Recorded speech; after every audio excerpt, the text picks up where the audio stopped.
Welcome to this explainer. Every single day, millions of devotees pour their hard-earned wealth into one of the most prominent religious trusts in the world, the Ram Mandir in Ayodhya. But what actually happens when the very people hired to safeguard all that money decide to systematically loot it? Well, today, we're unpacking exactly that. Let's get into Inside Job, unpacking the temple trust heist. Okay, let's dive right into this. Just picture this for a second. One of the accused, an outsourced worker named Anukul Mishra, was pulling in a totally standard, legitimate salary of about 15,000 rupees a month working in the donation counting center. Not bad, right? But suddenly, out of nowhere, he's sitting on a luxurious 65 lakh rupee bungalow, plus a massive farmhouse in his home village, an expensive bike, a luxury SUV. I mean, you do the math. That kind of financial leap is a massive red flag. It literally screams, how does a 15,000 rupee salary buy all this? Well, spoiler alert, it doesn't. The answer lies in a highly coordinated inside job. Section 2. The 8 Accused. A diverse network. So who actually pulls off something like this? You might be picturing some slick Hollywood-style crew, but no. It was an incredibly diverse, completely ordinary group of everyday people stationed at critical points. Take Avinash Shukla, a primary school teacher. He's brought in to tally daily donations, but when the authorities raided his home, they found over 20 lakh rupees in cold, hard cash, not to mention foreign currency and heavy gold jewelry. Then you've got Lavakush Mishra, Anukul's brother-in-law. This guy was a 12th pass former car mechanic, making maybe 10 to 12 grand a month before this whole thing, yet police recovered 14.5 lakhs from him. And it gets crazier. Ramshankar Mishra was stationed right inside the highly secure counting room, literally just pocketing cash directly during his shifts. And Karnish Pandey, an outsourced note sorter. His main job was opening boxes, and he just scooped over 18 lakh rupees right at the source. But wait, it goes way beyond just pocketing loose change. Get this detail about Avinash Shukla, the schoolteacher. Authorities actually found a fake donation box labeled Ram Raja Kosh sitting right inside his own house. And the kicker? He had slapped a digital QR code on it. This totally reveals that this network wasn't just after physical cash. No, they were actively trying to siphon digital funds from unsuspecting devotees too. Just incredibly brazen. Now, obviously, every heist needs an insider with serious access, right? Enter the alleged mastermind Ramshankar Yadav, or Tinu.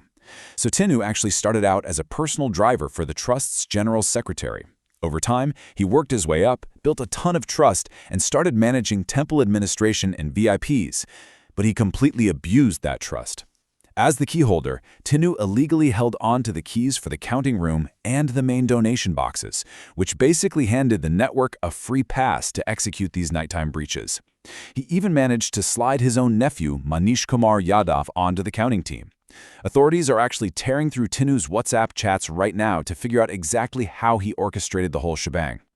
And here is perhaps the absolute most shocking failure of the entire system. Subhash Chandra Srivastava was a retired bank official. The trust specifically hired him to supervise the counting center precisely because of his extensive banking experience. He was literally the human firewall designed to prevent financial leakage. But instead of stopping the theft, the authorities allege he actively encouraged it and actually joined the network himself.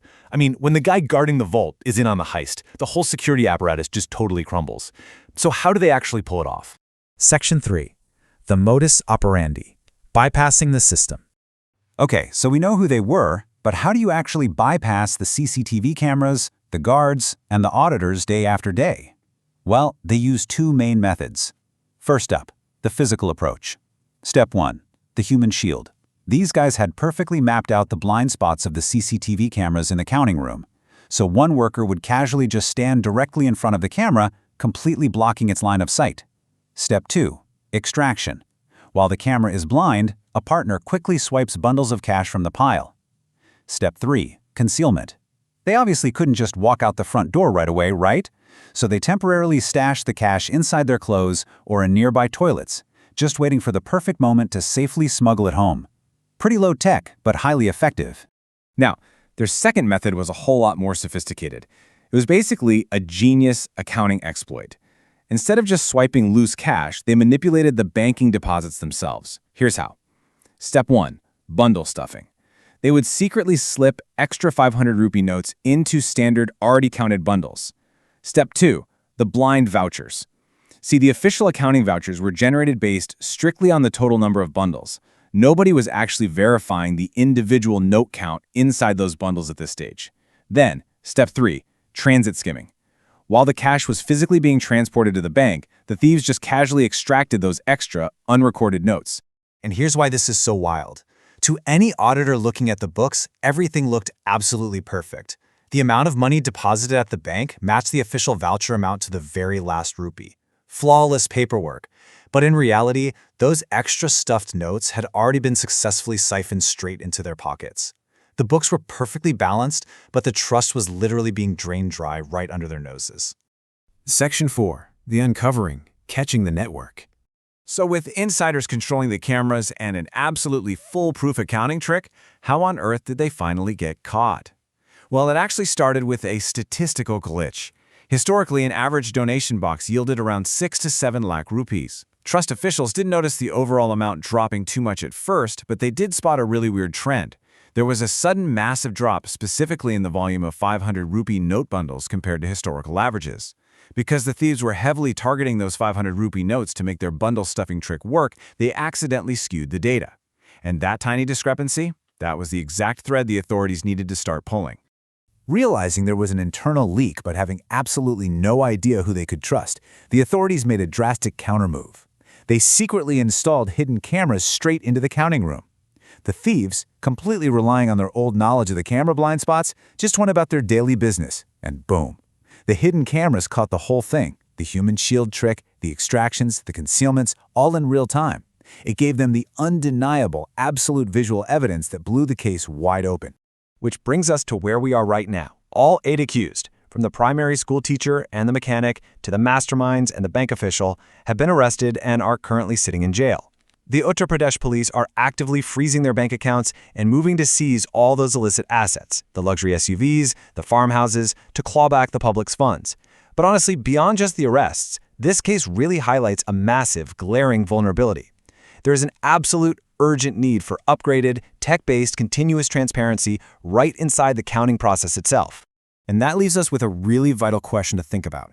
How can massive public trusts leverage modern technology to guarantee 100% transparent accounting and prevent future breaches?